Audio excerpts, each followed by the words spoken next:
Hello everyone, my name is Jesus and welcome back to the channel. I want to ask you a question today.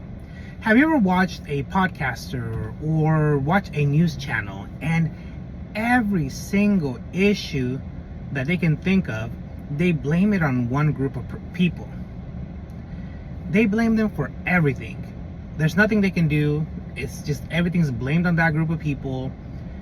Even in the morning, if they burn their toast, they probably blame that group of people. That's called scapegoating. Let's talk about that today. But before we do, if you have not subscribed to my channel, please subscribe. It would really help me out. Now let's go back to the topic we were talking about. I was describing how there is channels that blame a group of people for every single issue in the country. No matter what, they blame that group of people and they assign the blame to the entire group of people as a blanket. And that is called scapegoating, where no matter what, you just blame a person for all the fault, for anything that's wrong. There is no accountability from the person that is blaming them. They don't look into what might be the actual causes for anything that's wrong that they're unhappy about. They just blame a group of people. I've seen channels where, for example, the YouTubers just talking about the group of people and making all kinds of disparaging remarks and just blaming them for everything. And you know, when I see those channels, the first thing I think of is this is a clear example of scapegoating, and people need to just run when they see that channel. Because if somebody, let's say on a newscast or on a podcast, is blaming a whole group of people of every issue in society, then those people clearly don't have good intentions and they're gonna most likely mislead you.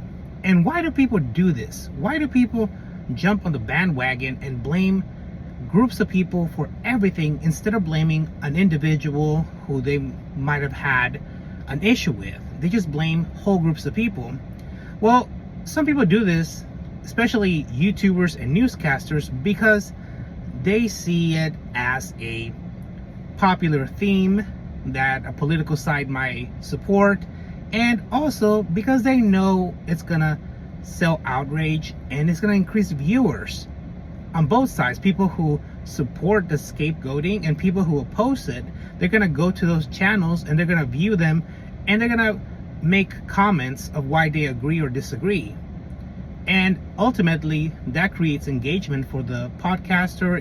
It creates an audience for the news channels, and that makes them money. So whenever you see anybody like a podcaster or a newscast just blame a whole group of people, you have to always think to yourself, what is the reason behind this? Because you cannot blame a whole group of people for anything. If you think about it, if you look at your own family, there's people within the family that are different, the way they behave. So you cannot blame a whole group of people for all the ills of society. It just doesn't make sense. And I think that whenever people encounter a channel like that or a newscast like that, they should just run far away from that, because you're gonna get a lot of misinformation, starting with the fact that they're blaming a group of people for all the ills of society. Have you noticed this before in any podcast or newscast channels that you've seen before? What do you think about that issue where they're blaming people for all the ills of society? I'd like to hear your opinion. Please share the video, give it a like, and until next time, hope you have a great rest of your day.